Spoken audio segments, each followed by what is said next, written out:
अच्छा, इस सेशन पे हम चेक बॉक्स लिस्ट को डिस्कस करेंगे। ऑल्दो हमने प्रीवियस सेशन के अंदर मल्टीपल कंट्रोलर्स को सी शार्प के अंदर डिस्कस किया है, तो लिस्ट बॉक्स के लिए हम सबसे पहले फाइल पर आएंगे एंड प्रोजेक्ट चूज़ करेंगे। मैं विन फॉर्म ले लेता हूँ, ऑल्दो आप इसे रीनेम भी कर सकते हैं।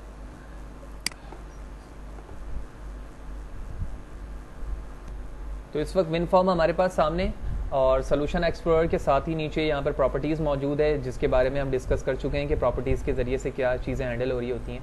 तो इस सेशन पे हमें लिस्ट बॉक्स चेक बॉक्स के फॉर्मेट में डिस्कस करना है। ऑल्दो चेक बॉक्स क्या है ये भी हम डिस्कस कर चुके हैं, जहाँ पर ऑप्शन यूज़र पर डिपेंड होता है कि वो सिर्फ एक पर चेक लगाए या मोर देन वन पे लगाए, जबकि रेडियो बटन के अंदर ये ऑप्शनल इस रिस्पेक्ट से है कि आप एक ही ऑप्शन पर चेक लगा सकते हैं, एक से ज़्यादा पे नहीं। लेकिन चेक बॉक्स लिस्ट से क्या मुराद है, इस चीज़ को हम हैंडल करते हैं। तो जैसे ही मैंने यहाँ पर इसको ड्रॉप किया है तो आप देख रहे हो यहाँ पर एक चेक बॉक्स मौजूद है, ऑल्दो आप यहाँ पर मल्टीपल चेक बॉक्स को एक ही कंट्रोलर के अंदर हैंडल कर सकते हैं। इससे फ़ायदा ये होगा कि जब आप फ्यूचर के अंदर इसमें कोडिंग करेंगे तो इस चीज़ को हैंडल करना आसान हो जाएगा बनिस्बत उस चीज़ से जब आप इंडिविजुअली चेक बॉक्स अलग अलग लेते हो। तो उसके लिए हर एक के इवेंट को फायर करना, उसकी कोडिंग करना, वहाँ पर उस चीज़ को हैंडल करना मुश्किल हो जाता है। तो यहाँ पर जब मैं इस पे more than one check box को ऐड कैसे करवा सकता हूँ, यहाँ पर आऊँगा और इस एडिड आइटम पर आऊँगा और यहाँ पर वो तमाम ऑप्शन बना दूँगा, लिख दूँगा जिसके लिए मुझे चेक बॉक्स यहाँ पर रिक्वायर्ड है। तो फॉर एग्जांपल मैं यहाँ पर कुछ नेम लिख देता हूँ, हुसैन, ईफ, John. So these are few names जो कि यहाँ पर जैसे ही मैंने ऐड किया तो सबके साथ चेक बॉक्स मौजूद है और वो नेम आ गए।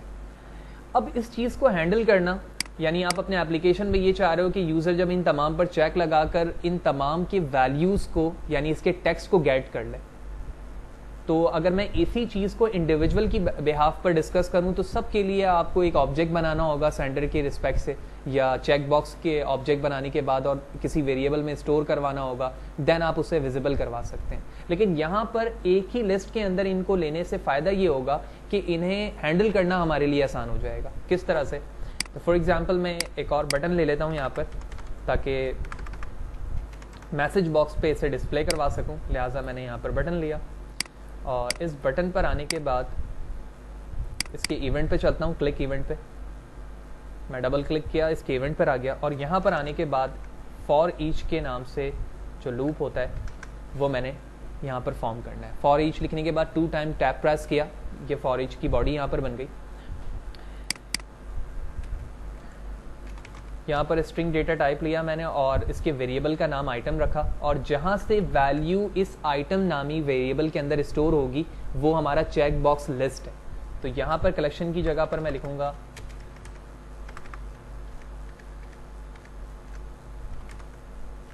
Check box list 1 dot selected items. अगर मैं आइटम लूंगा तो विच मीन ओनली 1, और यहाँ पर आपने पता है कि कलेक्शन मौजूद है, लिहाजा मैं सिलेक्टेड आइटम्स को लूंगा। तो अब होगा क्या कि जब ये लूप रन होगा तो हर एक सिलेक्टेड आइटम्स को लेने के बाद ये इस वेरिएबल के अंदर क्या करता जाएगा, स्टोर करता जाएगा इन तमाम को। तो इस चीज़ को करने के बाद मैं मैसेज बॉक्स पे आता हूँ, शो करवाता हूँ और यहाँ पर मैं आइटम के वेरिएबल को लेता हूँ और इसे टू स्ट्रिंग पे कन्वर्ट करवा देता हूँ। देन मैं आउटपुट को डिस्कस करूंगा कि क्या आउटपुट के अंदर वो तमाम वैल्यूज मैसेज बॉक्स में शो हो रही हैं जिन जिन पर यूजर ने चेक लगाया होगा। तो कंट्रोल F5 प्रेस करते हैं, प्रोग्राम को बिल्ड करते हैं। तो फॉर एग्जांपल मैं अली, हुसैन एंड जॉन इन तीनों पे लगाता हूँ और उसके बाद मैं बटन प्रेस करता हूँ। तो मैसेज बॉक्स पे आप देख रहे हो सिर्फ जॉन का नाम आ रहा है, जबकि बाकियों का नाम इस वक्त यहाँ पर विजिबल नहीं है, लिहाजा इस चीज़ को चेक करते हैं हम। ओके, तो एरर रिजॉल्व कर रहे थे क्योंकि सिर्फ और सिर्फ एक ही आइटम सेलेक्ट हो रहा है यहाँ पर, और अगर हम देखें तो ये सिलेक्टेड आइटम है। तो यहाँ पर सिलेक्टेड आइटम हम यूज़ नहीं करेंगे बल्कि चेक्ड आइटम यूज़ करेंगे, विच मीन जो जो यहाँ पर चेक बॉक्स चेक हो रहा है वो चीज़ यहाँ पर डिस्प्ले हो जाएगा। तो अगर मैं यहाँ पर चेक आइटम करता हूँ और उसके बाद इस प्रोग्राम को बिल्ड करता हूँ तो जिस चीज़ पर यहाँ पर मैं चेक लगाऊंगा तो आप देखेंगे क्योंकि ये फॉर ईच के लूप के अंदर है, लिहाजा ये टॉप से बॉटम की तरफ चलेगा। Then first message box Ahmed है, second Ali, third Hussain and so. तो इस तरह से हमने चेक बॉक्स को हैंडल करना देख लिया। अच्छा, इस तरह तो मैंने सिर्फ मैसेज बॉक्स पे इसे प्रिंट करवाया है। बाज़ दफ़ा हमें इस चीज़ की ज़रूरत होती है कि किसी चेक बॉक्स से आप लिस्ट बॉक्स के अंदर उस वैल्यूज़ को ऐड करवाएं या शो करवाएं जो यहाँ से यूज़र ने चूज़ किया। किस तरह से? फॉर एग्ज़ाम्पल मैं अपने टूल बॉक्स पे वापस आता हूँ और यहाँ से आकर मैं एक लिस्ट बॉक्स ले लेता हूँ। List box is like check box list, जहाँ पर आप मोर देन वन ऑप्शन को एक साथ यूज़र के लिए विजिबल करवा सकते हो। यानी यूज़र यहाँ से तमाम चीज़ों को एक साथ ऑप्शंस को देख सकता है। ऑल्दो अगर यही चीज़ मैं कॉम्बो बॉक्स में डाल दूँ तो भी मुमकिन है, लेकिन कॉम्बो बॉक्स के अंदर जब तक आप क्लिक नहीं करोगे वो चीज़ें आपको शो नहीं होंगी। तो अब हमारा दूसरा टास्क ये है कि जो ऑप्शंस मैं यहाँ से क्लिक करके बटन प्रेस करूँगा वो तमाम चीज़ें यहाँ पर शो होनी चाहिए इस लिस्ट बॉक्स में। लिहाजा इस चीज़ के लिए मैं दोबारा अपने इवेंट पे चलता हूँ। इस मैसेज बॉक्स को यहाँ से मैं कमेंट करता हूँ और उसके बाद list box dot item dot items dot add, और ऐड कौन सी चीज़ होगी यहाँ पर? उस ऑब्जेक्ट का आइटम। तो उस ऑब्जेक्ट के आइटम का नाम है it dot to string and semicolon. तो लेट मी चेक फर्स्ट कि क्या ये सक्सेसफुली तमाम वैल्यूज़ को वहाँ पर लेकर आ रहा है या नहीं। लिहाजा मैं यहाँ पर चेक लगाता हूँ। तो आप देख रहे हो कि जितनी वैल्यू पर मैंने चेक लगाया वो तमाम वैल्यूज़ यहाँ पर सक्सेसफुली आ चुकी हैं। लेकिन अगर मैं इस बटन को दोबारा क्लिक करता हूँ तो आप देख रहे हो कि वो तमाम वैल्यूज़ बार बार रिपीट होती जा रही हैं। यहाँ तक कि स्क्रॉल का ऑप्शन आ चुका है मल्टीपल टाइम क्लिक करने के बाद, और अब आप देख रहे हो यहाँ पर तमाम वैल्यूज़ बार बार रिपीट हो रही हैं, जो कि होना नहीं चाहिए।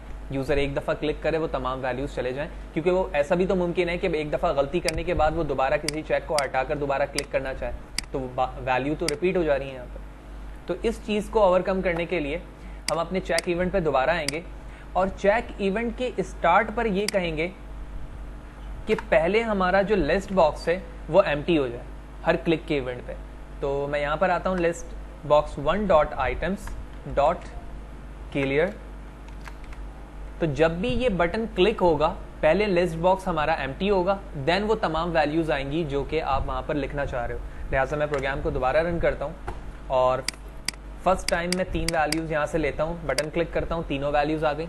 अब फॉर एग्जांपल यूज़र ये चाहता है कि नहीं यार मुझे अली रिक्वायर्ड यहाँ पर नहीं था, तो वहाँ यहाँ से चेक हटाएगा और दोबारा क्लिक करेगा तो पहले लिस्ट बॉक्स एम्प्टी होगी, देन वो तमाम वैल्यूज़ दोबारा आ जाएंगी जो कि यहाँ पर लिखा है। अब आप इसे मल्टीपल टाइम प्रेस करते जाएँ, कोई इशू नहीं है। ऑल्दो ये प्रोसेस बैक हैंड पर ये चल रहा है कि पहले ये लिस्ट बॉक्स एम्प्टी होती है, उसके बाद यहाँ पर जो वैल्यू चेक हैं वो यहाँ पर ट्रांसफ़र हो जाती है।